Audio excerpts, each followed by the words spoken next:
the president the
Mr. Blackwell.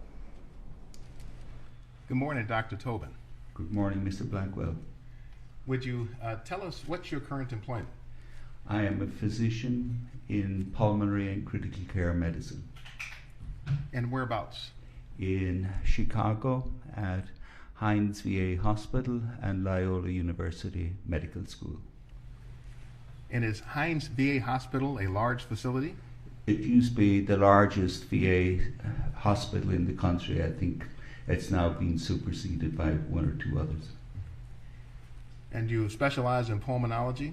I specialize in pulmonology and in critical care medicine. Would you tell the jury what pulmonology is? Pulmonology is the study of the lungs. It deals with all diseases that affect the respiratory system. So the lungs, the chest wall. So what are the various elements, components of the respiratory system other than the lungs and chest wall? I mean, the respiratory system begins at the nose and the mouth.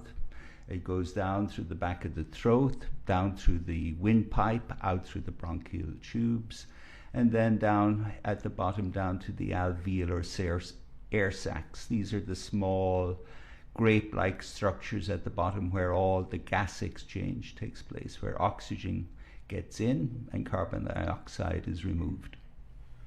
So this is the system for getting oxygen into the body? Correct. That is the prime purpose, to get oxygen in. Now at Hines Hospital, do you work in the intensive care unit? Yes, I work in the medical intensive care unit. And that's considered critical care? Same as critical care. These words all have the same meaning. Is critical care different from emergency medicine? Yes, it's very different than emergency medicine. Emergency medicine is kind of the front door of the hospital. That is a triage area where you separate out where people need to go, whereas the critical care is where you take the very, very sickest people. What kind of patients do you see in the ICU? In the ICU, probably more than half of them are patients who are requiring mechanical ventilation, so they're on a respirator to help them with their breathing. Then another substantial number will not be on a respirator, but their primary problems relates to their lungs, so that might make up 70% or so. And then the remaining patients will have drug overdoses, alcohol withdrawal, diabetic coma, sepsis, things like that. Do you only see the patients in need of respiratory care? No, once they come into the ICU, they're our patients. I'm the primary care physician for everybody who comes into the ICU. And how long have you been a physician, sir? I've been a physician for 3 months short of 46 years, so over 45 years. And where did you go to school? I went to medical school in Dublin, Ireland, and I took my degree there. Not that anybody noticed the accent, but but are you from Dublin? No, I'm not from Dublin. I'm from a small village called Freshford in County Kilkenny in rural Ireland. What degrees do you hold? I'm sorry? What degrees? The degree I hold is the MB degree, which is the Irish equivalent of the American MD, and then subsequently I got an MD through research. Are you currently licensed? Yes, I'm licensed in the state of Illinois. In the past, I was licensed in Ireland and England and a number of US states, but I've let them all lapse because the only place I'm practicing is in Illinois. Are you board certified? Yes, I'm board certified in internal medicine, pulmonary medicine, and critical care medicine. So you still are actively caring for patients? Yes, I was taking care of patients in the ICU last week, and on Monday I go straight back into the ICU again. How long have you held positions at Loyola University School of Medicine? I've been at Loyola and Hines for 32 years almost. Before going to Loyola, were you practicing medicine somewhere else? Yep, I spent 7 years at the University of Texas at Houston. Did you also set up a sleep clinic in Houston? Yes, I did. That would have been in the early 80s, so I set up one of the very first sleep labs in the United States for evaluating patients with obstructive sleep apnea. So how do sleep disorders fit within your expertise? Because this is related again to breathing and the problems with sleep, particularly people who snore. And the people who snore during the nighttime, they occlude their upper airway and they can totally stop breathing 500, 600 times a night, and during that time the level of oxygen in their blood will go very low. And the basic problem in sleep apnea is because the soft palate, I mean, the roof of your mouth is your hard palate, and then just if you look in the mirror, it's that little piece that's hanging down at the back, and that's your soft palate and uvula, and that jams in against the back of your throat and it gets occluded 500 times a night in somebody who has sleep apnea. And does that kind of research or science or medicine relate to your work in this case? Yes, it's extremely pertinent to the case of Mr. Floyd, because obviously in sleep apnea the problem is at the back of the throat, and as we will see in Mr. Floyd, the central problem of where the obstruction is occurring is in the hypopharynx, which is again at the back of the throat. So it has an awful lot of overlap to patients with sleep apnea. We'll come back to the hypopharynx in a little bit. Are you also engaged in medical research? I'm sorry? Are you also engaged in medical research? Yes, I do. I've been doing medical research since the early 80s, since about 1981. What kind of research have you been doing? All of my research is related basically to breathing.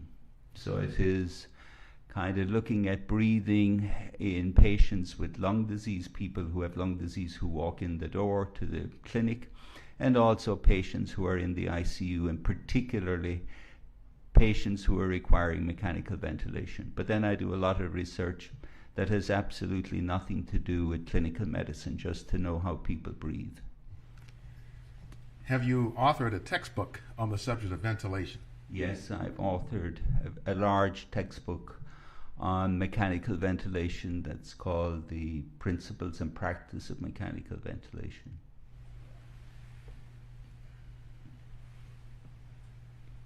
So I'm showing the cover of your textbook here on the camera. Is this the book you're referring to? That is correct. 1,500 pages? Correct, 1,500 pages, yeah. Are you familiar with the Lancet, Lancet, medical journal? Yes, the Lancet is one of the top medical journals in the world. And does the Lancet Medical Journal refer to this book as the Bible on mechanical ventilation? Yes, it has called it that. Have you authored other books also? Yes, I am. Roughly how many? I think I've published 8 or 9 other books. And all related to respiration or respiratory failure? Correct. They're all on different aspects of the lungs. Have you published articles and abstracts also? Yes, I have. Approximately how many of those? I lose count, but I think I've published more than 750 probably, or something like that. Have you published in the New England Journal of Medicine? Yes, I've published several articles in the New England Journal of Medicine. The Journal of the American Medical Association? Yes, likewise. Are those two of the most respected medical journals in the world? They are for clinical work, yes. Have you also held editor positions at medical journals? Yes, I was editor-in-chief of the journal called the American Journal of Respiratory and Critical Care Medicine. So that's the premier journal in the world for all lung disease. It's also the premier journal in the world for intensive care medicine. And it's the official journal of the American Thoracic Society. Have you taught and lectured outside of Illinois and or Texas? Yes. Generally where? I've lectured all around the world. I mean, I've lectured in more than 30 different countries around the world, and probably the vast majority of states within the United States. Well, Minnesota is one of the states in the United States. How about Minnesota? I've lectured in Minnesota. I've been in the Mayo Clinic several times as a lecturer. Were you given an award from the Mayo Clinic? Yes, I was given an award called the Balfour Lecturer in the Mayo Clinic, and they give it out to one doctor every 10 years. And it's only to one doctor. It doesn't matter what specialty. So it could be around neurosurgery, gynecology, whatever. They just pick one person every 10 years. And was it for anything in particular that you were recognized by the Mayo Clinic? No, just for my work in as a researcher in clinical medicine. Have you also published in basic science journals, such as the Journal of Applied Physiology? Yes, I've published a lot of work on basic science that wouldn't necessarily be directly related to medicine in the Journal of Applied Physiology. The jurors may not be familiar with what physiology is as a science. Could you generally explain it? Yep. I mean, physiology is basically how the body works. You want to know the science of how it works. You want a deeper understanding of what are really the mechanisms that make the body does what it does. Within the field of physiology, is there a particular focus or interest you have? I'm primarily interested in breathing in the bigger area. And so with breathing, that would mean how the brain regulates your breathing, how the brain sends signals down to the muscles that control your breathing, your diaphragm, your rib cage, and then how you expand your chest and how you overcome forces within your chest, like resistance within your chest and all the rest of it, to get air moving in and out of your lungs, and then the particular forces that you generate in terms of the pressures within your chest that will enable breathing to occur, with the ultimate purpose of getting oxygen in and getting rid of carbon dioxide. And you consider this a part of the study of medicine? It's not quite as part of the study of medicine. It's really quite separate, because it's more the basic physiology. So it's more in the realm of math and physics, but then it's applied over, because to be a good doctor, you need to have a good knowledge of science, but the science part is really separate from the medical part, and it's to try and hone down on the science as best as possible. How long have you been working in respiratory physiology? Since 1981, so 40 years.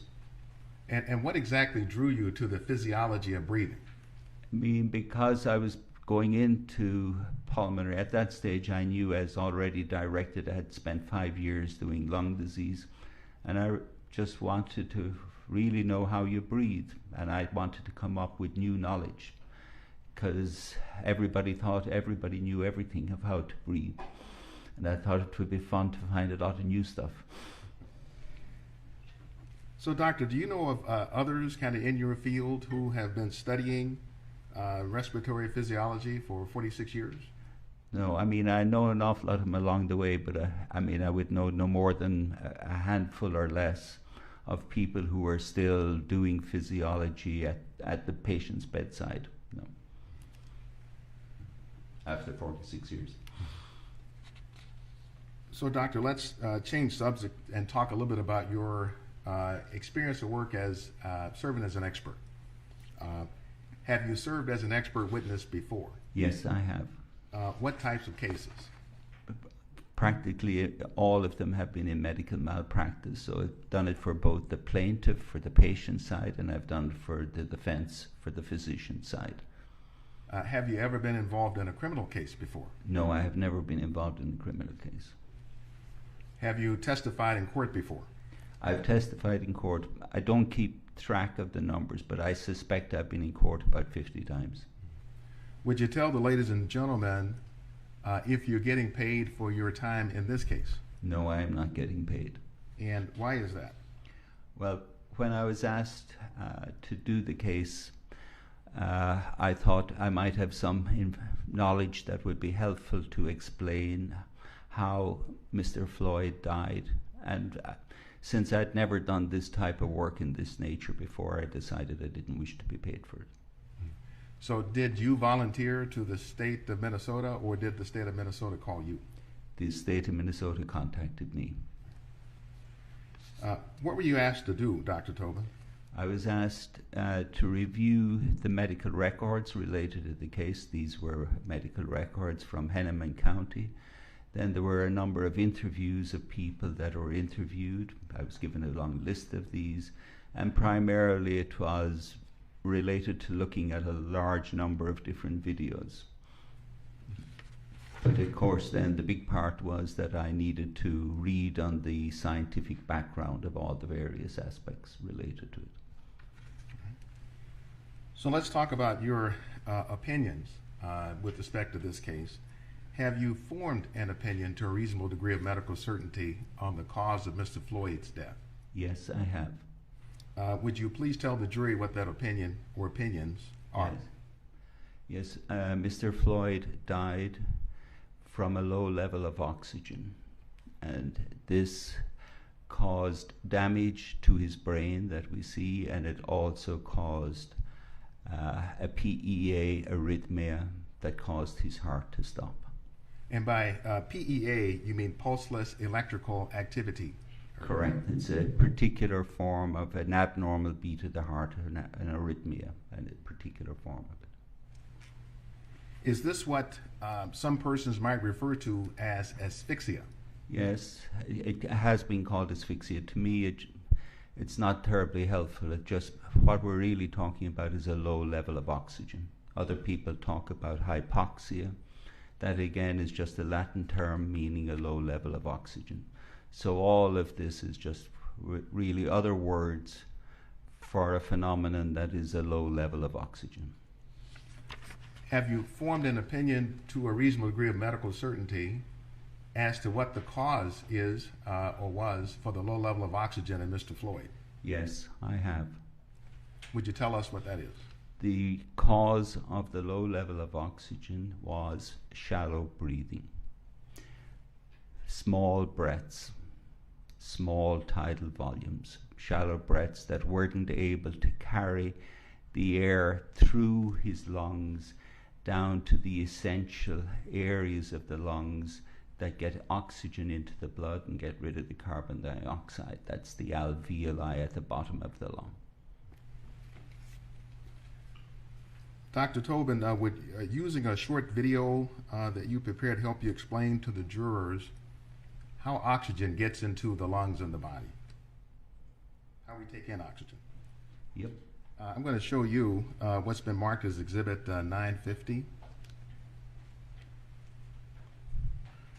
Can you describe first what that is? So here we're looking at the lungs inside a body, and we see here that you can see the windpipe up at the top, the trachea, and then that splits into the bronchial tubes. And also you can see the diaphragm down at the bottom.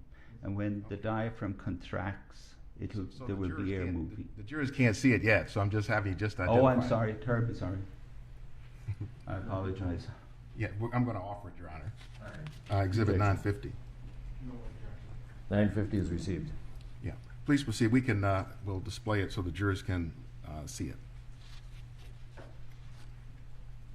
Okay, so now we're looking, and you can see the contraction of the diaphragm. That's the kind of pink area down at the bottom. We see air going down through the windpipe and then proceeding down to the bronchial tubes. and then it was going to continue down the bronchial tubes until it will reach out to the air sacs, which will be the alveoli. And now we're seeing that we're moving down here, and these are like the grape-like structures down at the bottom, and this is where all the action occurs. The oxygen goes across those air sacs, and also the CO2 goes across them, then it's expelled back out. So that's everything in a very rapid video. So then what happened in the case of Mr. Floyd that relates to the shallow breathing that resulted in his low oxygen?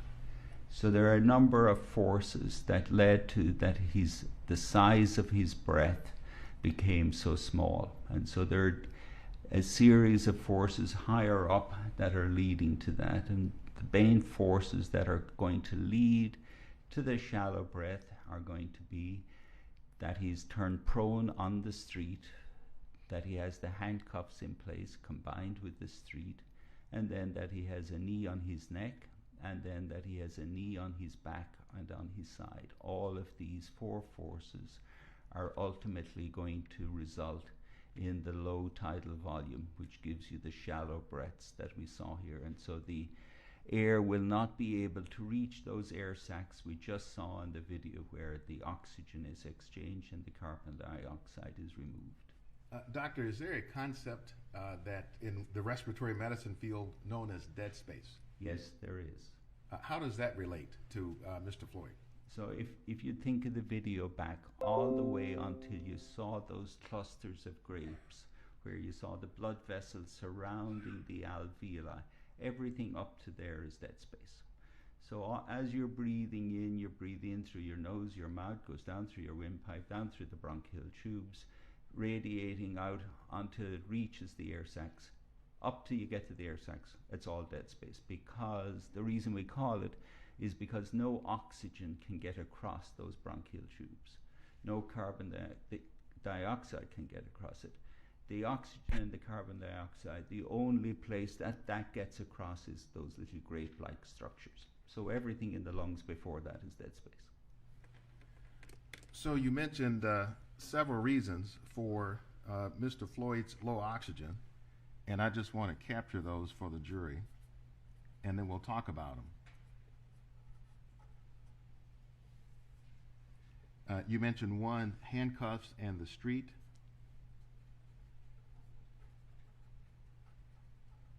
Right? Correct. You mentioned knee on the neck. Yep.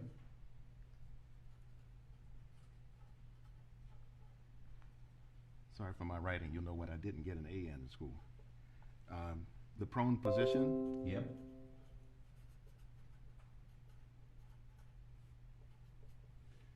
And then the knee on the back,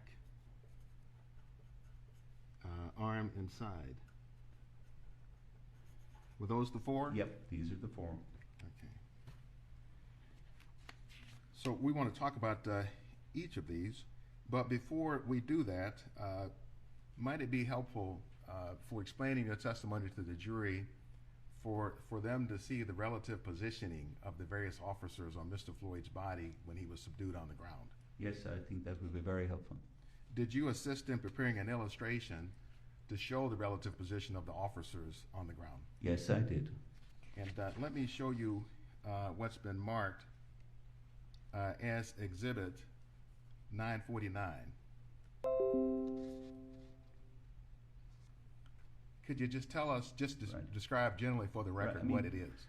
I mean, I watched the videos and certain segments of the videos hundreds of times, and it's very difficult to kind of get an overall view of where everybody is positioned, because you're seeing different videos from different angles.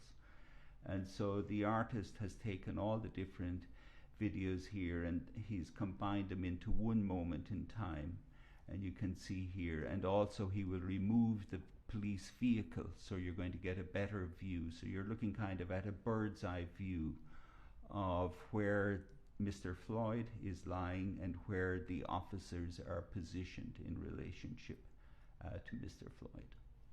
Right. So the purpose of this is to show the relative positions of the officers on the Correct. body. Your Honor, we would offer Exhibit 949. Any objection?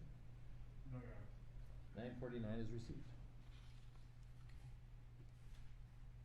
So what point in time, if you told us that this is at a particular point in time? Right, it is a particular point in time. I don't remember the exact minute, second at the top of my head, but it is like... Does 8:21 and 44 seconds? That's exactly correct. About right? Yes. I'm sorry.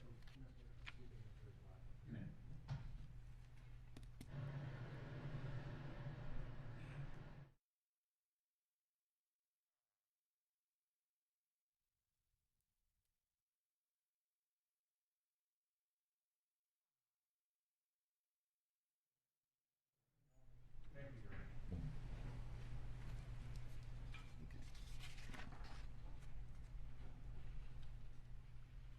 Okay, so let's walk through Exhibit 949, Brad, if you could advance. And Doctor, tell us what we're seeing. Okay, yep. Now you can see the car is being rotated. You're able to see Officer Chauvin, you're able to see Officer King, and then Officer Lane down at his feet. You see underneath Mr. Floyd, and now the car is being rotated. Now the car has been removed. And so you're able to see how they're positioned at different points. In terms of with Officer Chauvin with his left knee on the neck, his right knee on Mr. Floyd's arm and chest, and then you can see here Officer Lane holding his legs, and then you can see Officer King with his knee on his torso. So this represents a snapshot in time, as you told us. Did the officers' positions change over time as they were there on the ground? So this Yes, represents a snapshot in the time, as you officers' told us. positions changed over time, and also the position of Mr. Floyd himself changed over time, and these become relevant in how we evaluate everything. And was it something you factored into your analysis then? Yes. Did you consider where Mr. Chauvin's left knee was during the encounter? Yes, for Officer Chauvin's left knee is virtually on the neck for the vast majority of the time. And when you say vast majority, are you able to be more It's specific? more than 90% of the time in my calculations. There's certain times where it becomes difficult because you don't get a good view of where it is. So for example, I know that an Officer Chauvin's right knee is on his back 57% of the time. The reason I'm not able to say for the 43% is that I don't get a good view. I can other times don't have a good view of exactly where it is. So did you focus on the first 5 minutes and few seconds? Yes, I focused on the first 5 minutes, 3 seconds, because that is up to the time that we see evidence of brain injury. So if Mr. Chauvin's right knee was on his back from time to time, at other times it was placed where, in your observation? It was placed on his arm and then rammed into Mr. Floyd's left chest. So really, whether you're making a distinction of whether the knee is on the chest per se, or whether it's on the left arm and rammed in against the left chest, from the point of view of breathing, the effects are extremely similar.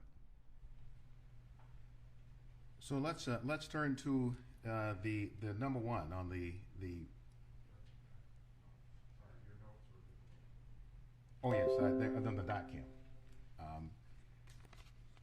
So I wanted to turn back to the notes that the number one here that written down for the reasons you told us for Floyd's low oxygen, Mr. Floyd's low oxygen, handcuffs and the street, to talk about the first Yep. one.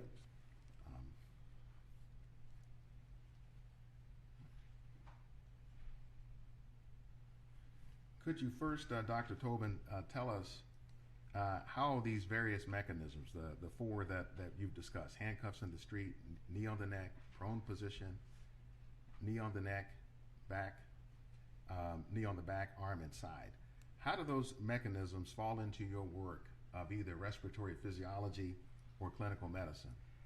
They don't have an awful lot to do with clinical medicine, but they are directly related to my work in physiology. So in understanding the forces that the body has to cope with, these are crucial into terms of the various forces that are involved in physiology.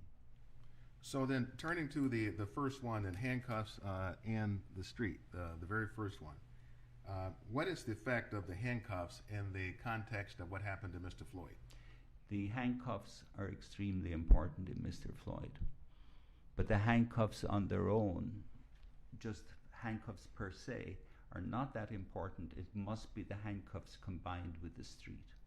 And it's because of the positioning of the handcuffs at the back, then how he's manipulated with the handcuffs by both Officer Chauvin and by Officer King, how they manipulate the handcuffs, and they're pushing the handcuffs into his back and pushing them high. Then on the other side, you have the street. So the street is playing a crucial part because he's against a hard asphalt street. So the way they're pushing down on his handcuffs combined with the street, his left side, and it's particularly the left side we see that. It's like the left side is in a vice. It's totally being pushed in, squeezed in from each side, from the street at the bottom, and then from the way that the handcuffs are manipulated. It's not just the handcuffs. It's how the handcuffs are being held, how they're being pushed, where they're being pushed, that totally interfere with central features of how we breathe. So Mr. Floyd then is pancaked between the pavement underneath him and then force on top of him. Precisely. Now, could you help us to explain how this mechanism, the handcuffs and the street, how does that explain the shallow breathing that you've described? Yeah. So this gets back to how we breathe. And this is fairly simple. So the way we breathe, we have two big muscles that help us with breathing. We have the diaphragm and we have the rib cage muscles. The diaphragm does about 70% of what we need for breathing, and about 30% of it comes from the rib cage. And when the diaphragm contracts, or the rib cage contract, they expand the chest. And when you expand the chest, then air flows in from outside, and it's coming in. And that's all that happens on inspiration. But to expand the chest, there's two crucial actions that have to happen. And we refer to these by the terms pump handle and bucket handle.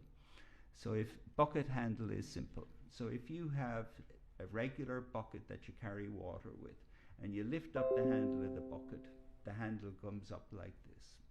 And so when you contract your diaphragm, you are performing a bucket handle movement on the rib cage. So you contract your diaphragm like that, and each time as you inspire, you can see it yourself. As you inspire, each of you there in the jury, you inspire, you see that your rib cage is going outwards like that. That's a bucket handle movement. The second movement that you have is called the pump handle.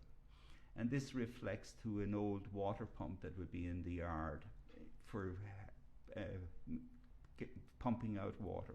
And so you have the handle at the top of the pump, and you lift up the handle of the pump each time, and the water comes out the spout at the bottom. So you're filling up, getting your container of water. So with that action, you're lifting up here. This refers to the front to back movement of the chest wall. So with the pump handle, your chest goes out with each breath.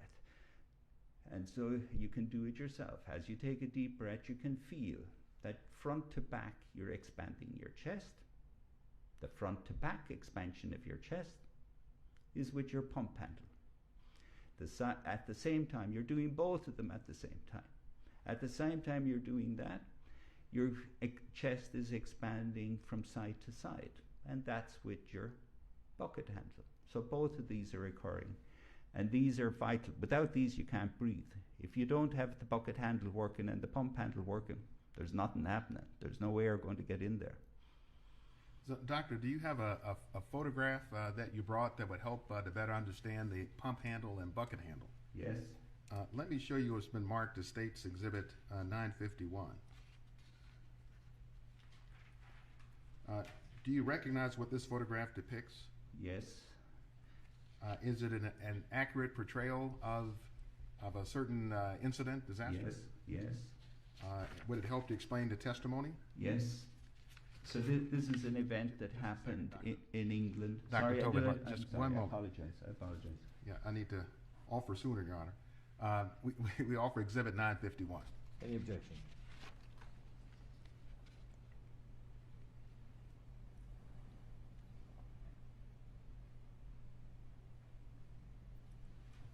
Yeah, I have an objection to this, Your Honor. Can we have a sidebar? All right, sidebar.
Objection is sustained.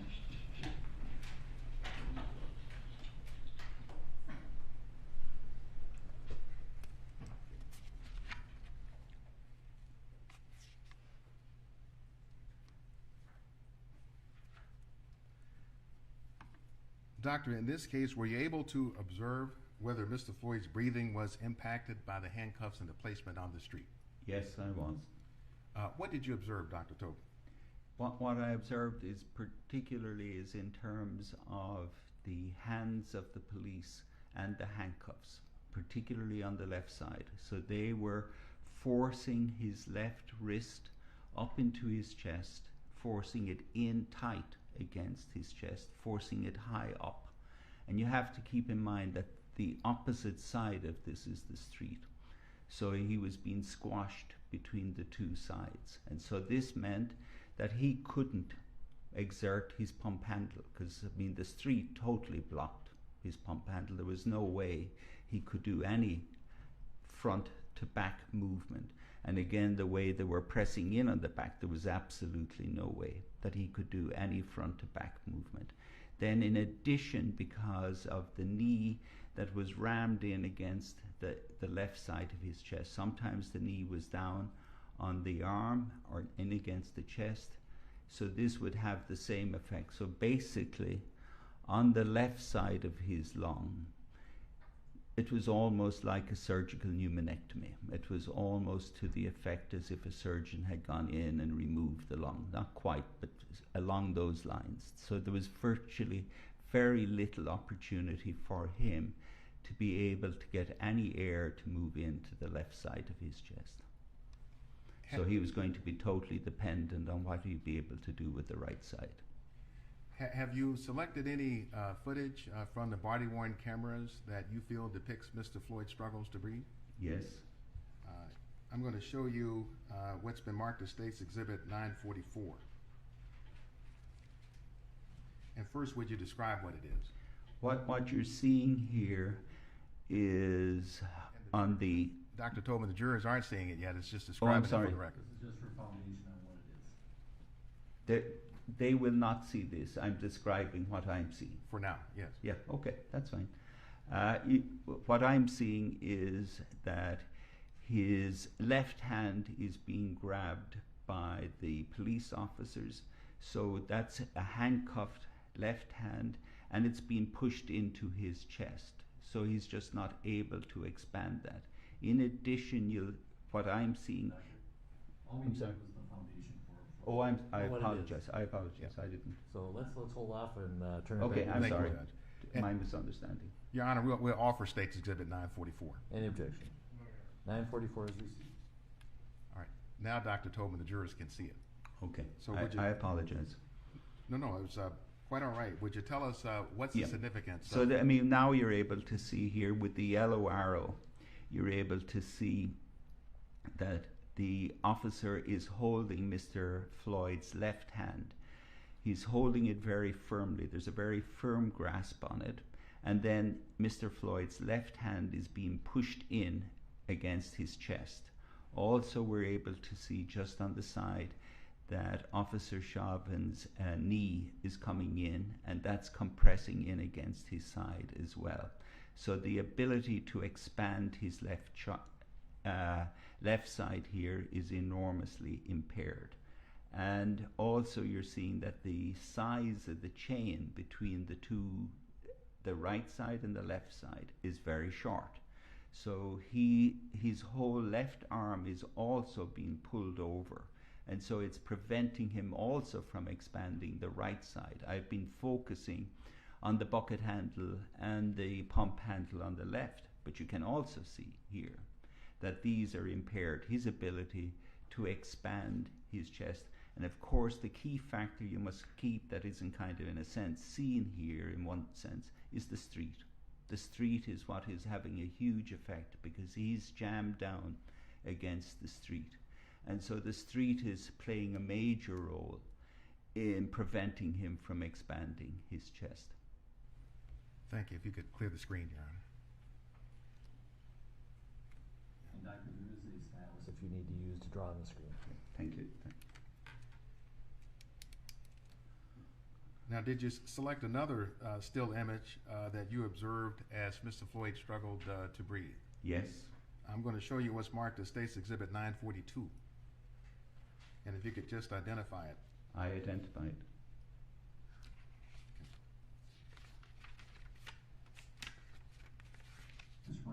Need on foundation if you wish. Yes, thank you, Your Honor.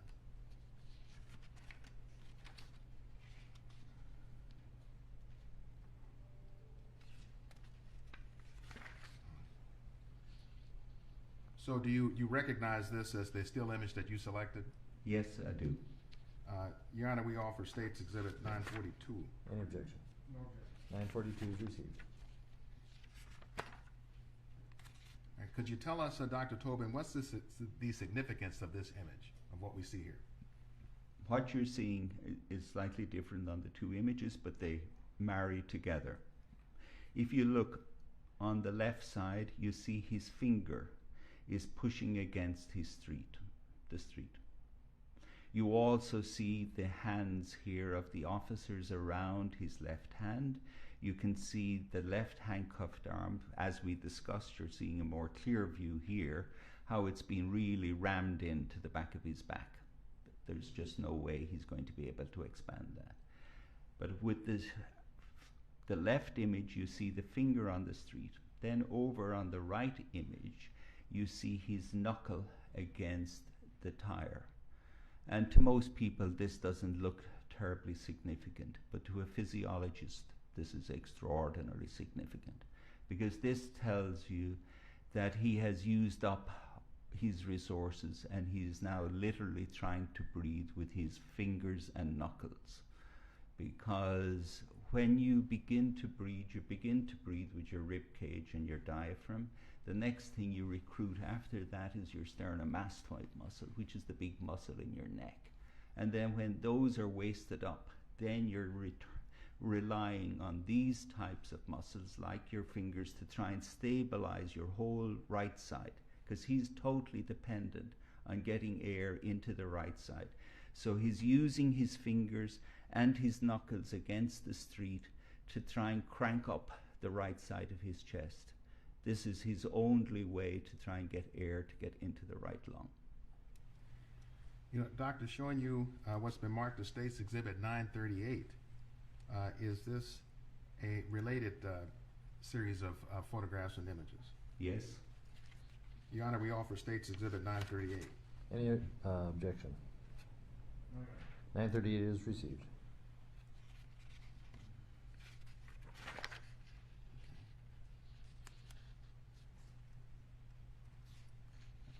So, doctor, tell us what we see here in Exhibit 938. The focus with the top panel is the same as the bottom one. The bottom is just a blow up of what you're seeing on the top. And the focus on the left-hand side is his shoulder. And again, as I mentioned, when you have difficulty in breathing, you begin with the diaphragm, the rib cage, you go on to the accessory muscles like the sternomastoid. One of the very last muscles that you will use is your shoulder. You don't really use your shoulder for breathing. But if you look here on the left-hand side, the shoulder is extremely prominent. So this would be what like people in a gym would call sculpting of the shoulder muscles, and you're seeing them standing out very prominently. So at this point on the left-hand side, he's taking a breath in, using his shoulder to try and get a breath in. And then on the right side, you see between a breath where he's relaxing. He's breathing out. And it's the two of them are shown, so as you see the marked effect on the left. But again, you have to realize that the shoulder is a very ineffective way of breathing, because at that stage the chest is all so expanded. So when you contract your shoulder, because the chest underlying it is so expanded, you get very, very little air in. It's a very poor way of breathing, but it's what you have to do when everything else is failing. When you're in extremis, you will call on the use of the shoulder to try and breathe. So, Dr. Tobin, have we covered the first item, that is handcuffs and the street? Yes. So let's talk about number 2, the knee on the neck. Explain why the knee on the neck is so significant. The knee on the neck is extremely important because it's going to occlude the air getting in through the passageway.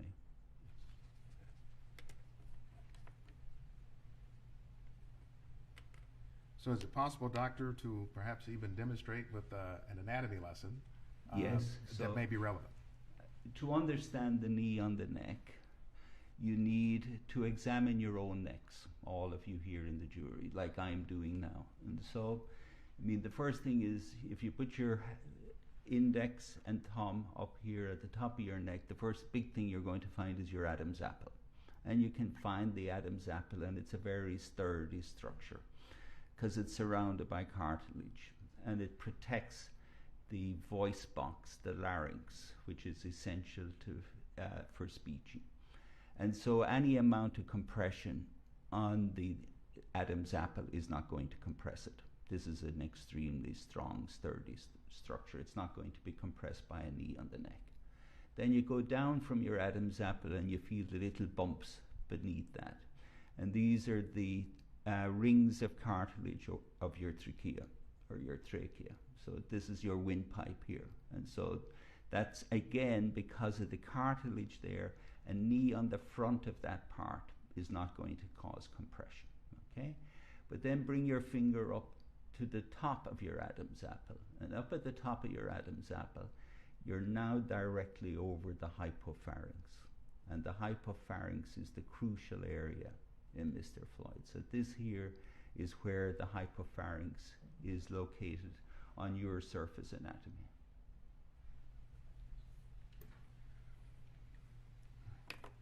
So why is the hypopharynx important for understanding this case, what happened?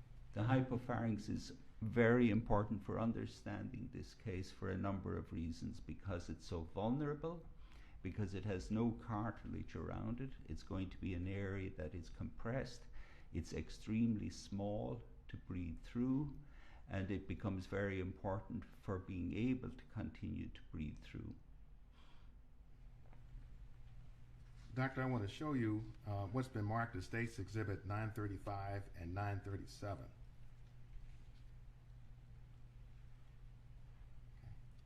Could you identify, just for the record, tell us what's depicted Yes, there? I'm looking at 937, which is the hypopharynx. And then 935, there we go. And 935, which I'm what is looking it? at 935, which is the hypopharynx with a coin. And do these two images fairly and accurately depict the hypopharynx? They do. Your Honor, I'll offer states Exhibit 935 and 937. 935 and 937 are received. We can show them to the jury. So, Doctor, using Exhibits 937 and 935, could you help us to better understand what the hypopharynx is and what it does? Right. So what you're looking at here, I don't know if this works. Yeah, it does. So here at where I've drawn in red is the top of your tongue. Okay, and that's the tongue there. And then above it is an empty space, and then above that is the top of the hard palate. So that orientates you there. And say then the tongue comes down along here, and the critical structure in this case, because the act of speech in Mr. Floyd becomes very important, how he was able to speak and all these different things. So the structure that gives us speech are the vocal cords right here. And they're in the voice box and in the larynx. And then we have a little area here called the epiglottis. It's a little sliver. And that comes back to prevent food going the wrong way when we're swallowing, because we use the hypopharynx both for swallowing, for eating, and we use the hypopharynx for breathing. So when we're breathing, the air is going to come in through your nose or your mouth, go on down through the hypopharynx, then through the vocal cords and into the windpipe, into the trachea, and go on down into the lungs. Whereas when you're swallowing, that trapdoor of the epiglottis will prevent the food going into the air passages and will direct it into the food tube at the back of the esophagus. The area of the hypopharynx then is exactly from the base of the epiglottis, the first yellow arrow, down to the second yellow arrow, which is the larynx. And it's just that little area that is the size of the hypopharynx. Could we see 935, Brett? And so we know that the cross-sectional area of the hypopharynx in adult people, I have it here in the millimeters, 199 to 303, which are obviously difficult to remember, those type of millimeters. But in fact, right in the middle of this would be the size of a dime. So a dime is basically the size of what the hypopharynx, and it tells you how small and how vulnerable is this area. So if it's going to be decreased in size, it's a very tiny area. And so why is the hypopharynx important in the case of Mr. Floyd? Because the hypopharynx is going to be the area that will be vulnerable to occlusion from the knee on the neck. But in addition, the hypopharynx has another aspect, and that is the hypopharynx is also controlled by the size of your lungs. As your lungs expand, you increase the size of the hypopharynx with every breath. And so there's a regulation of that that's going on. Was Mr. Chauvin applying force or pressure to the hypopharynx of Mr. Floyd that you observed? At different times. It varied from time to time.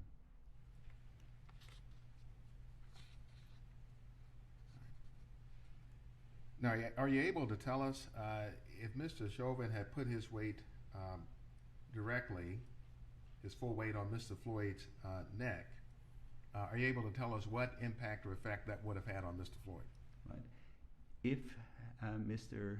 Officer Chauvin had placed his knee directly on the hypopharynx, just that area of the dime, and it never varied from there, and it kind of came in like a bullseye on that particular area, then you would expect that this area would become totally occluded.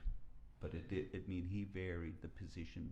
Mr. Floyd varied the position of his head, and Officer Chauvin also varied the position of his knee. So it varied over time. And if it had become totally occluded, then what? If it had become totally occluded, within seconds you were going to drop the level of oxygen to a level that will be produce oxygen deprivation in the body, resulting in either a seizure or a heart attack, one or the other. Do you have another photograph taken from footage at the scene that would help the jury understand this point? Yes. I'm going to show you what's marked as States Exhibit 941.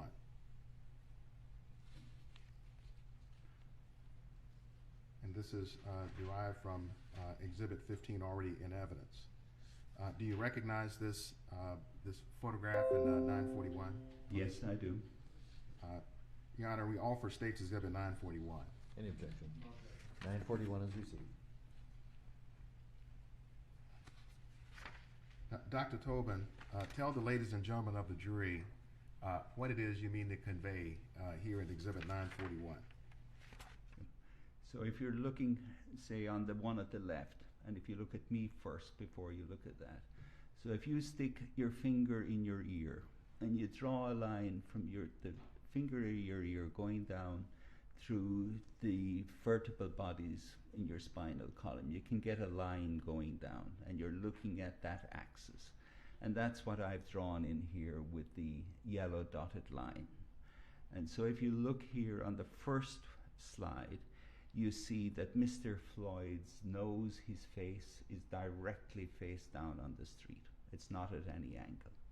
So the next thing is, again, don't look at the slide. Feel yourself on your own neck. And now, if you put your hand at the back of your neck, and you feel the bottom of your skull, and so where the bone of the skull ends, and then you come down from that, and you'll find, and you put your whole palm of your hand around it. Sorry?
Members of the jury, the witness has asked you to do certain things.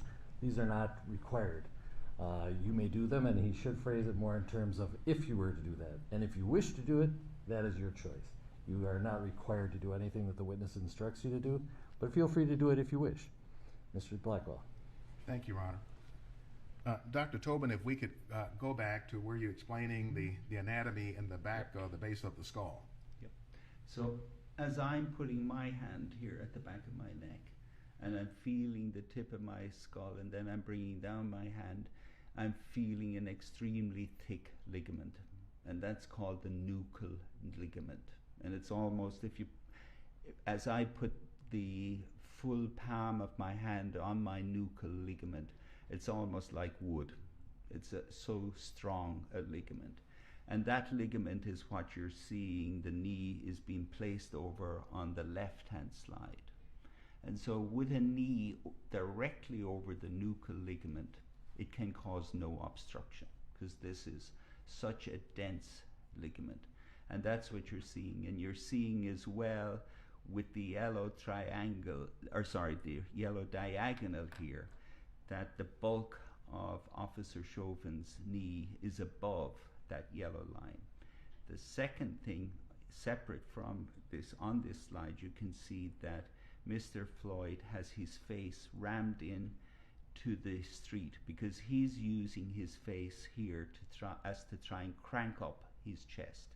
He's actually using his forehead and his nose and his chin as a way of trying to help him get air into the right side of his chest, as another way to crank up his chest. And how do you contrast that to what we see in the photograph on the right in Exhibit 941? On the right-hand side, you can see now the orientation of Mr. Floyd has changed, and also you can see the position of Officer Chauvin's knee has changed because it's come down below the yellow diagonal, and in this position there's going to be far greater compression of the hypopharynx in this region here compared with what you were seeing on the left side. On the left side there's no compression of the hypopharynx, but on the right side, and if you watch the videos over time, you will see that there is a variation over time as to where exactly is the location of Mr. Floyd's head and where is the location of Officer Chauvin's knee. And in the photograph on the right, the knee is exerting, Dr. Tobin, greater force on the hypopharynx? Correct. Is it possible to calculate the amount of force? Yes, it is.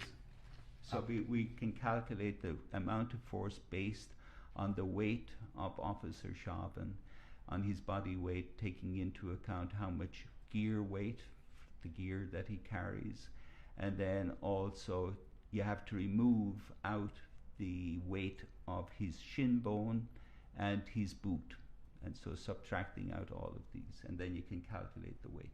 Can you also calculate changes or narrowing in the space that people have to breathe through? Yes, you can, separately.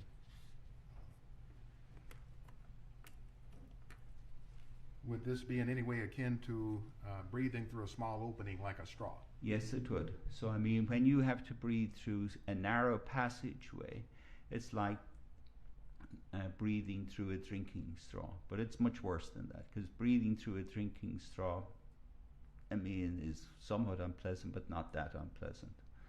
And then it gets much worse than that.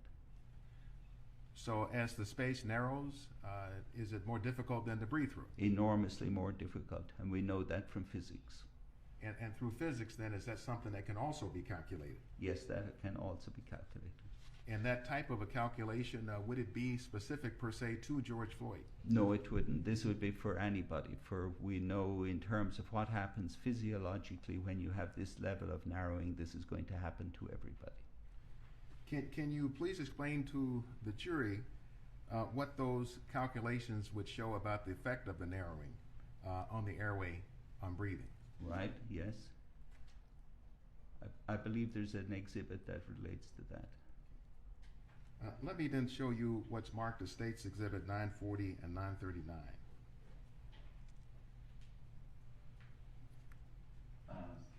Regional Cyber.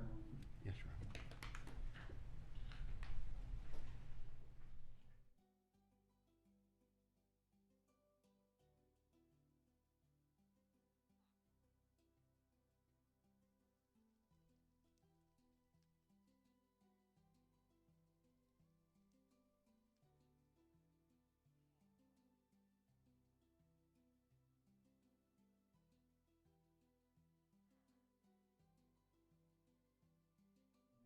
Have you offered those, Mr. Blackwell? Yes, I do offer those. Any objection?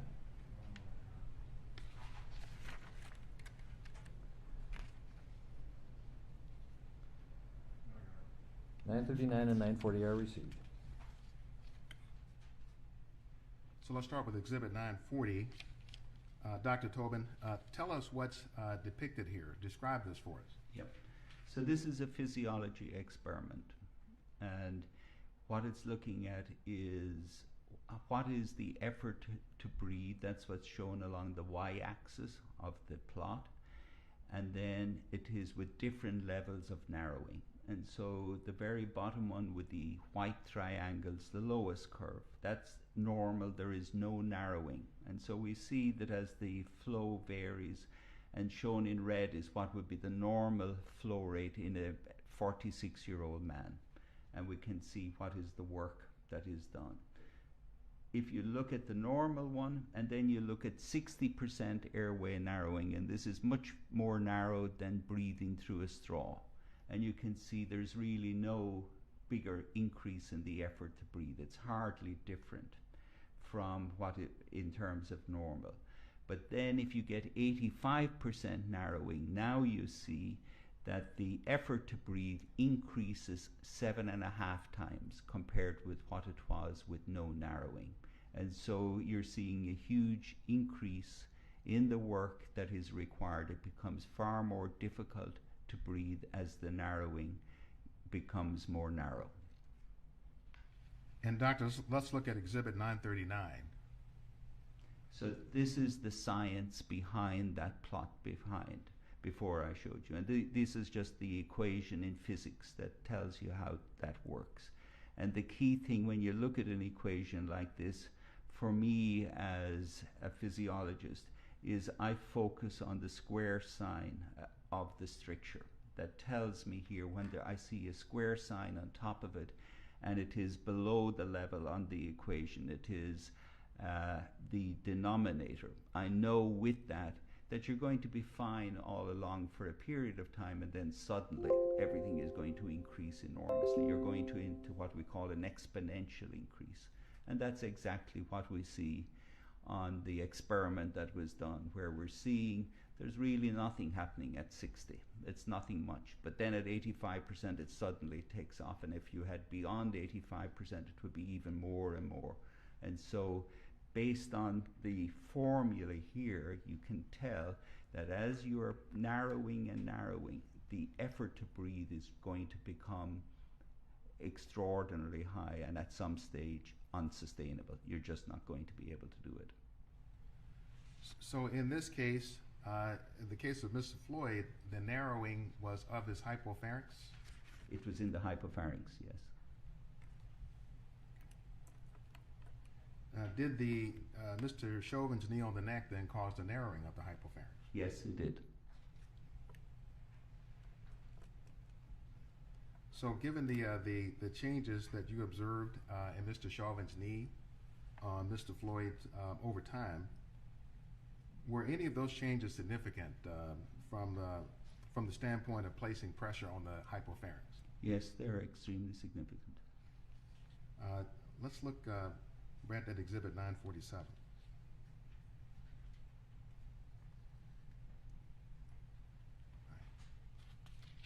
And Your Honor, we'd offer Exhibit 947, which is taken from Exhibit 15. Any objection? 947 is received. Now tell us what we see here in Exhibit 947. What you're seeing is the orientation of Officer Chauvin. His body build is quite erect here, but in particular what you're seeing is that the toe of his boot is no longer touching the ground. This means that all of his body weight is being directed down at Mr. Floyd's neck. Because in many of the calculations I excluded the effect of his leg and his shoe because some of it was touching the ground, but here you can see none of it is touching the ground. So we're taking half his body weight plus the weight of his half the gear, and all of that is coming directly down on Mr. Floyd's neck. I want to show you what's marked as Exhibit 943. Did you assist in preparing this exhibit? Yes, I did. Would it help you in explaining your testimony? Yes. Your Honor, we offer Exhibit 943. Any objection? Murder. 943 is received. And Your Honor, if Your Honor could clear the screen. Thank you, John. So Dr. Tobin, what do we see here in Exhibit 943? What we're seeing is that half of his body weight plus half his gear weight is coming down. That's 91.5 pounds is coming down directly on Mr. Floyd's neck. Is that all we see? And the reason we're seeing that is because the toe is off the ground and there is no body weight sitting back. He's not hunkering back on his heels. So everything is directed down on his knee. In this place, his shin and his toe and his boot is playing no contribution. And were there times also when Mr. Chauvin's left knee was on the back of Mr. Floyd's neck? Correct. And when was that? When his knee is on the back, that's a separate set of forces. It's the same force, but it's compressing a different area. It's compressing inside his chest. And what about the time when Mr. Floyd would have had his face smashed directly into the pavement? When his face is into the pavement, at that time, like one of the ones I showed you, if it's coming down on the nuchal ligament, it's going to be a huge weight for Mr. Floyd to try and breathe, but he won't be compressing the hypopharynx at the time when that's happening. So all of these different forces they're somewhat complex in terms of how they're interacting, but they're all coming to the same point. Now, you paid particular attention, you told us, to the first 5 minutes and 3 seconds of the subdual on the ground. Yes. How would you characterize Mr. Floyd's oxygen levels during the first 5 minutes and 3 minutes that Mr. Chauvin was on top of him? We know that his oxygen levels were enough to keep his brain alive, and the reason we know that is because he continued to speak over that time. We know that he made various vocal sounds for 4 minutes 51 seconds from the time that the knee is placed on the neck.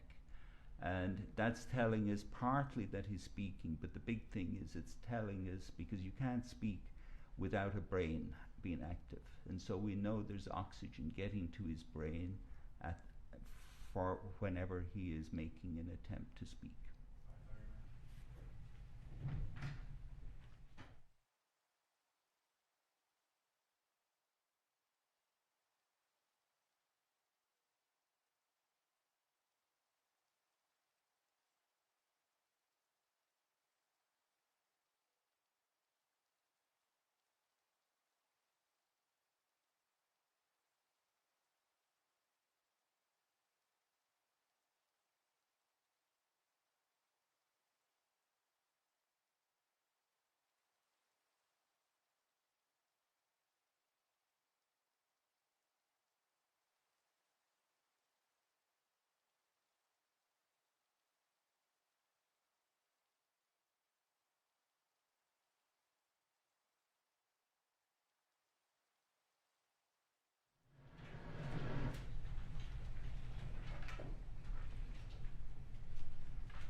And Mr. Blackwell, just anytime within the next 10 minutes that it's a good breaking point, please let the court know.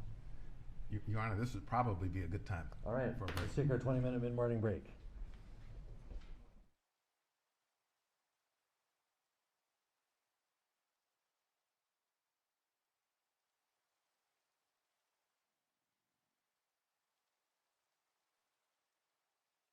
In an extension form.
than 3 seconds less significant to you? Because at that point where he extended his leg, that we see happening, at the point we see that happening is at 24:21. That is when he has suffered brain injury. We see and we can tell from the movement of his leg that the level of oxygen in his brain has caused what we call a myoclonic seizure type activity. They're just medical terms, but basically it means that he has kicked out his leg in an extension form, that he has straightened out his leg. And that is something we see as clinicians in patients when they suffer brain injury as a result of a low level of oxygen. We'll talk about that more in a moment, Dr. Tobin. But is it significant to you whether Mr. Chauvin moved his knee off of Mr. Floyd's neck after Mr. Floyd was unconscious? No, the movement happens around at different times, but obviously the key thing is everything up to the time that we see the hypoxia, the brain injury that's occurring. And where Officer Chauvin moved his knee after that really is not going to have a material impact on the case. Would you help the ladies and gentlemen of the jury understand that if Mr. Chauvin is applying pressure on the side of the neck, as we see here in Exhibit 943, how does that translate into narrowing of the hypopharynx? Again, it's going to depend on what is the orientation of Officer Chauvin's body, what is the orientation of his leg, and then also in particular into what is the orientation of Mr. Floyd. Where exactly is the orientation of Mr. Floyd's head? Because if it's the nuchal ligament is underneath Officer Chauvin's knee, there's going to be very little compression of the hypopharynx in this region. Then if it moves to the side and Officer Chauvin's weight is coming down on the side of Mr. Floyd's neck, then you're going to get huge compression of the hypopharynx. And again, looking at Exhibit 943 and focusing on the first 5 minutes, was his knee overarchingly on the side, or was it on the back of the neck? For the first 5 minutes, the left knee is on the neck virtually all of the time. The right knee, by my calculation, the right knee is on his back 57% of the time. The reason I can't say that it's on 100% is for the most of that other time I don't get a good view. The cameras move around, it's the body cameras, and so I can't see it. But for that period of time, the crucial period of time of the 5 minutes and 3 seconds, I can see Officer Chauvin's knee on his back for over 57% of the time. Let's talk about the third mechanism, the prone position. Would the fact of Mr. Floyd being placed in the prone position also had an impact on the narrowing of the hypopharynx? Yes, placing him on the prone position has several different effects, but particularly it also causes narrowing of the hypopharynx, among other things that the prone position does. Is there a concept in physiology referred to as lung volumes? Yes, there are. What is that? What does that refer to? That's just the way that we lung specialists, we measure how big is the size of the lung in different patients, and we quantify out in different areas what level of the lung there is, whether it is different segments of the lung behave in different ways. Do you have an illustration you brought to help us better understand this concept? Yes, I have. I'm going to show you what is marked as Exhibit 929 and have you first just identify it. Yes, I identify 929. What is it? This is it shows you lung function and it shows you tidal volume. And is it an accurate illustration of Yes, lung function and tidal volume? Yes, it is. Your Honor, I offer Exhibit 929. Any objection? 929 is received. All right, so if we could start at the beginning of it, Mr. O'Keefe. So do I go ahead and describe? Yes, would you please? Yep. Hold on. Oh, Also, let's not talk For over each other, we're getting into that bad habit. So, Right. if you could ask the question again, Mr. Blackwell, I forgot. Thank you, Your Honor. I'm just going to ask you, Dr. Tobin, if you would explain to us what we see in Exhibit 929. yes. We're looking here at the lung inside the chest. The chest is in gray, and then we see the lung inside it, and surrounding it is the pleural space. And we're seeing that as the you were looking at breath going in and out, it generates a tidal volume. The tidal volume is shown as a waveform down at the bottom, and so that's what happens in somebody with regular breathing. All right, let's see if we can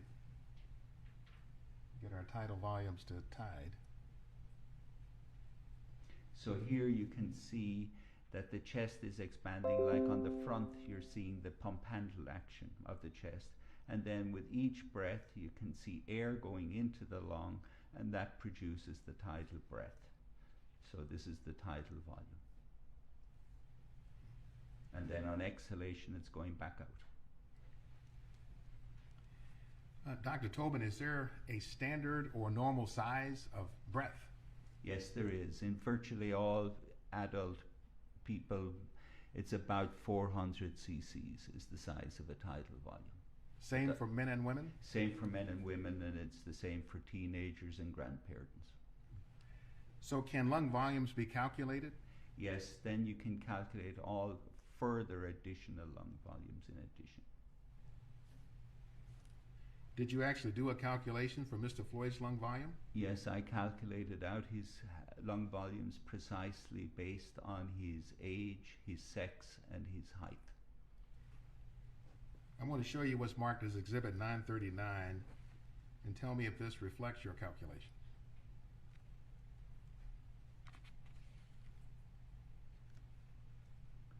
Yes.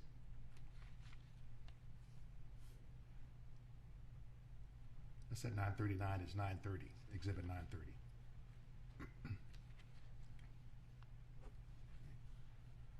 So would using this be helpful to explain your testimony? Yes, it would. So, Your Honor, I want to offer Exhibit 930. Any objection?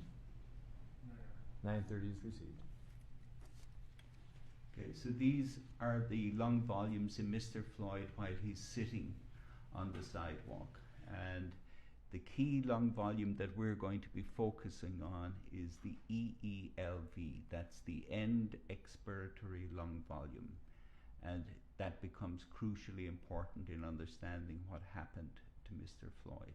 And I calculate out his EELV to be 3,840, and that's what it's shown there by the horizontal purple line. Sitting on top of that then is the size of each breath. And then underneath the purple area is the residual volume. The residual volume is when you blow all the air out of your lung, and after you're finished blowing, you can't blow any more out.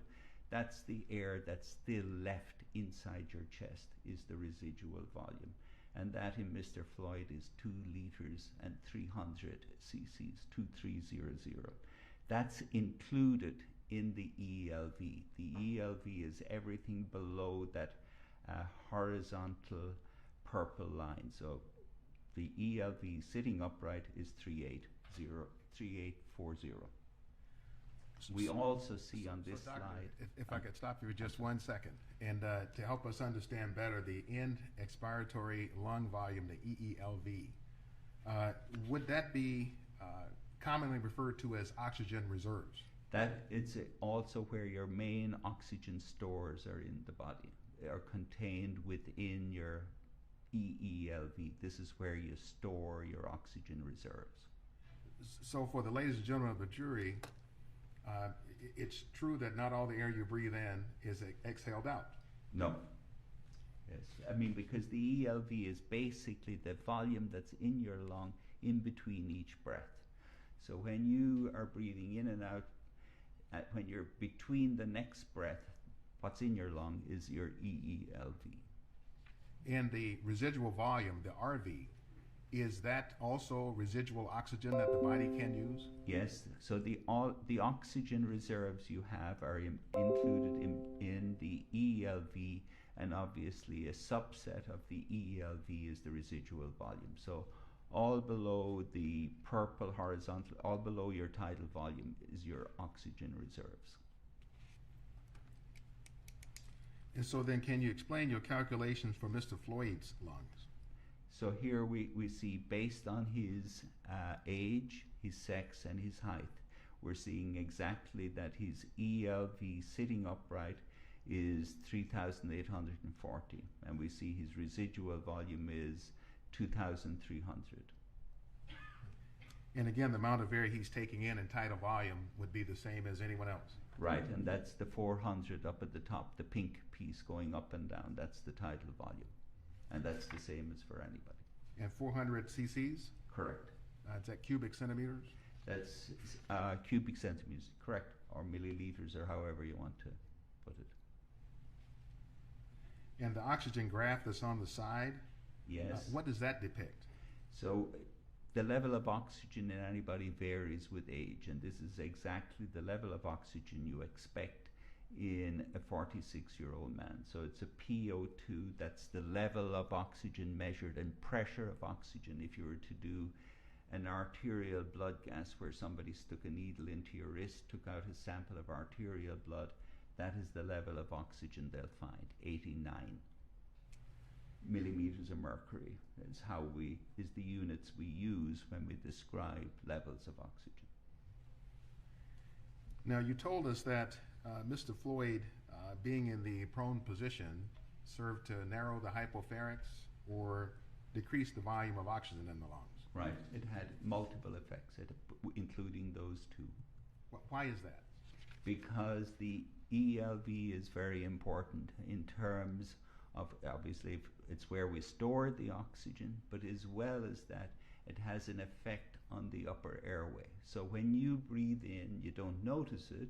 As you're expanding your lungs, you're aware of expanding your lungs, but at the same time, the size of your hypopharynx also widens out because there's attraction forces that are occurring between it. It's just part of normal breathing that you, as you inhale, you expand your lungs, but you also expand that little area that you have, the air has to go down through. And so that is influenced by the size of the ELV. Likewise, when the ELV gets less, then the size of the opening of the hypopharynx will also get less. It's going to collapse down as your ELV goes down. Did you actually calculate the reduction in lung volume for Mr. Floyd due to the prone position? Yes, I did. Brett, could I show Dr. Tobin Exhibit 927? Doctor, is Exhibit 927 the calculation that I'm referring to? Yes. Your Honor, I offer Exhibit 927. Any objection? Yes. Yeah.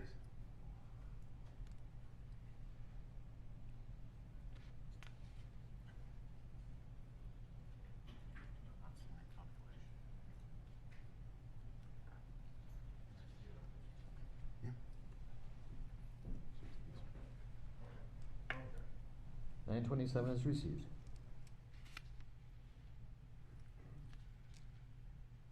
So, Dr. Tobin, tell us what we're seeing here in Exhibit 927 as relates to Mr. Floyd in the prone position. You're seeing a drop in his end expiratory lung volume. It's smaller when you're placed face down. And so you're getting a decrease in the end expiratory lung volume, and that's occurring because, in part, you're lying flat in the bed with your face into the pillow. If you're lying prone, face down, you're no longer going to be able to use your bucket handle action. So your lungs are going to get smaller. You're also going to have greater difficulty in using your bucket handle action.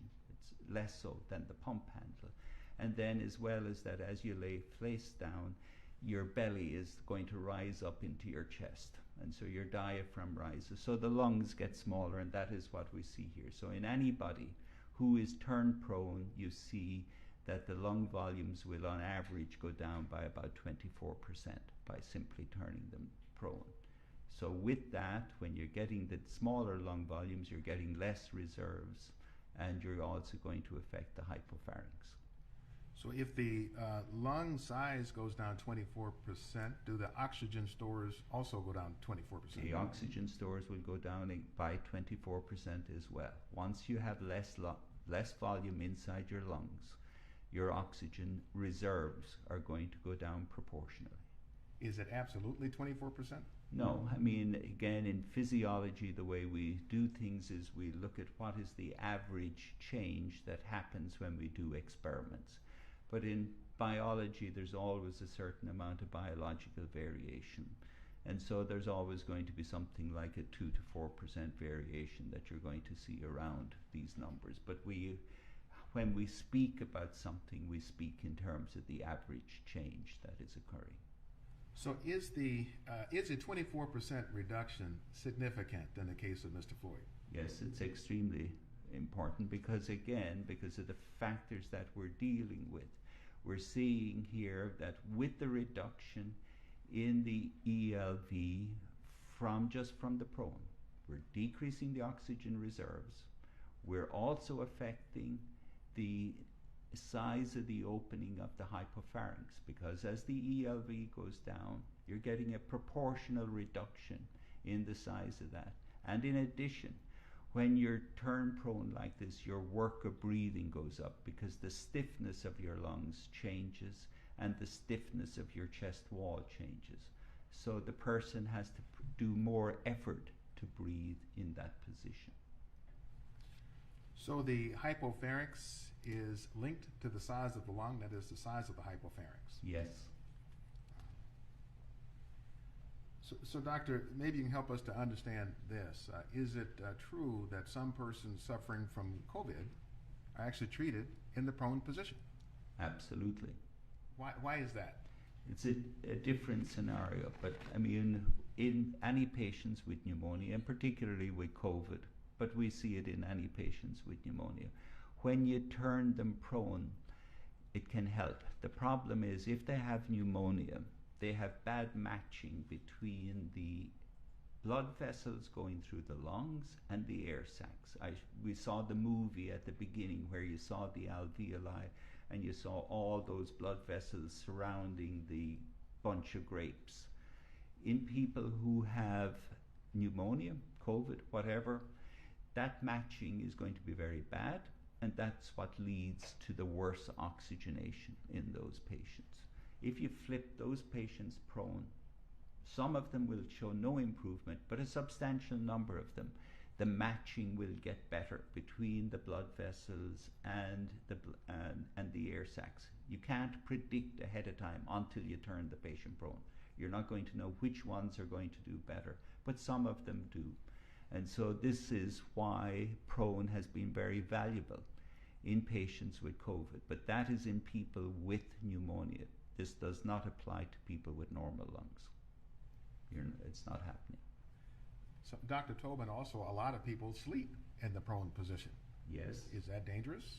No, because again, for the average person, you have so much reserves. So I mean, for a drop of 24% for you, it's not going to have any impact because you have a huge amount of reserve. It's not going to matter. But if you have somebody who drops the lung volume by 24%, and then that person is going to have to cope with the knee on the neck and is going to have to cope with having the arms pushed up and being unable to move the left lung, then it's a whole different kettle of fish. Thank you, doctor. So have we covered the third mechanism, the prone position? Yes. Then let's talk about the fourth one, which is the knee on the back, arm, or side. Yes.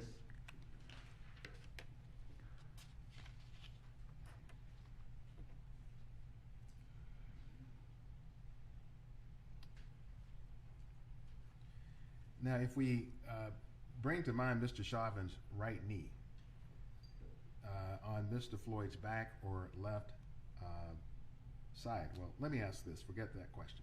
Does it matter whether the right knee was on Mr. Floyd's back or left arm or his side? No, it's really all amounting to the same, because we're talking again back to the bucket handle and the pump handle. So whether it's on the back or rammed in against the side and down on the arm, all of these are just going to markedly impair your ability to be able to move your chest with your bucket handle and your pump handle. You just can't do it. It's all rammed in. And what you have to, the whole time in this case, you have to constantly keep in mind that this is taking place on the street. The street is playing a huge part because it's coming in the front and totally preventing every action happening on the front. And did that influence then Mr. Floyd's oxygen stores or reserves, the EELV? Right, yes, they're going down. As a result of, once the ELV goes down, every proportional decrease you're seeing in the EELV, you're seeing the same proportional decrease in the oxygen stores. And were you able to calculate what that influence was? Yes. I want to show you what's marked as Exhibit 932.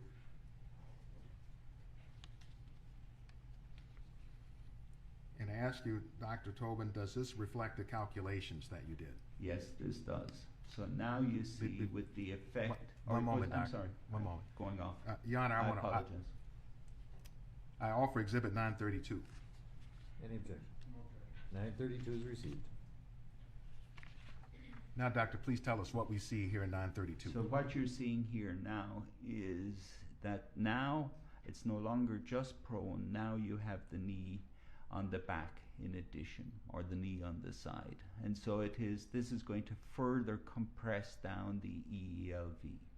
And so here you're seeing that the ELV has now been really squashed down. So it's by the combination of turning him prone and also having the knee on the back, you're seeing a 43% reduction in the ELV, which means that there's also a 43% reduction in his oxygen reserves, which means there is also a huge reduction in the size of the hypopharynx, because this is directly linked to the hypopharynx, and you will see how this is linked. And so when you decrease the size of the ELV, that's going to cause it. And then an additional effect is that your work of breathing goes up, because when you're turned prone and with the knee on the back, now the work that Mr. Floyd has to perform becomes huge, because he has to, with each breath, he has to try and fight against the street. He has to try and fight with the small volumes that he has. And then he has to try and lift up the officer's knee with each breath. And also remember, he has to try and also lift up the effect of the other officer pumping in his arm with the handcuffed arm. They're pushing it into his chest. So he has to make all these efforts to try and breathe against that. So doctor, when you tell us about a 43% reduction, 24% of that is just being in the prone position. Correct. And the other 19% then is the contribution of the knee on the neck and back. Yeah, exactly. The other 19% is, so 24% from being prone, another 19% coming from the knee on the back. And just so we're clear for the jury, how does this again translate into difficulty in breathing? So again, I did calculations of this, and basically you're looking at more than a threefold increase in the work of breathing in terms of just from the effect of nothing else. That's even leaving out the effect of the knee on the neck, just from looking at what's happening within the chest. So there's a huge increase in the work that Mr. Floyd was performing just to try and cope with what was happening below the neck, leaving aside what is happening above the neck. Doctor, I want to show you exhibits 922 through 926. And after you have a chance to see them, I want you first just to identify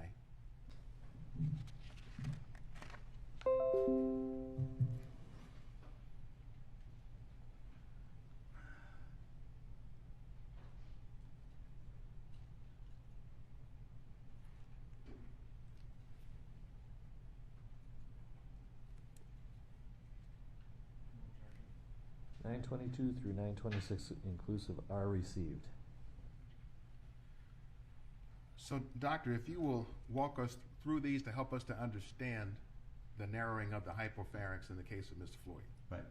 Before you look at the hypopharynx, just look down at the lungs, and you see that the lungs, as you would expect, are expanding with each breath. You see the diaphragm going down. You can see the pump handle action. The lungs are getting bigger front to back.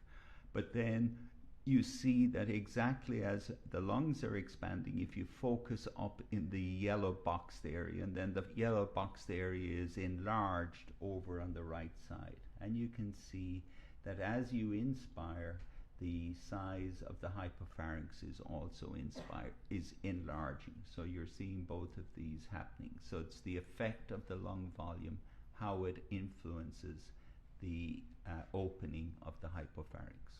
And this is sitting on the sidewalk. So looking at exhibit 922, what do we see here now in the prone position?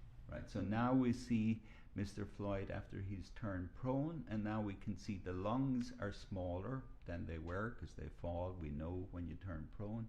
And then you also see now that the area of the hypopharynx is further narrowed because the lungs, as they get smaller, they have less effect in keeping that open, and so that gets smaller. Okay.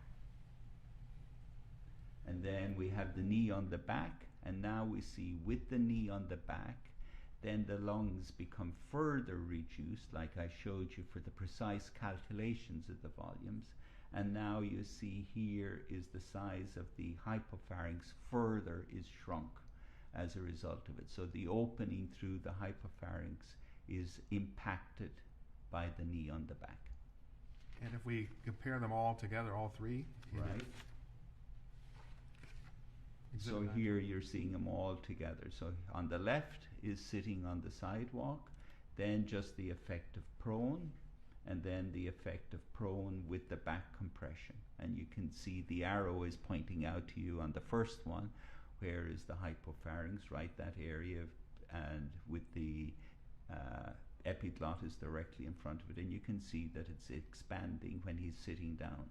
And then when he's prone, and when he is prone with the back compression, you're seeing that the area that of expansion is getting smaller, as exactly as what you would expect to happen.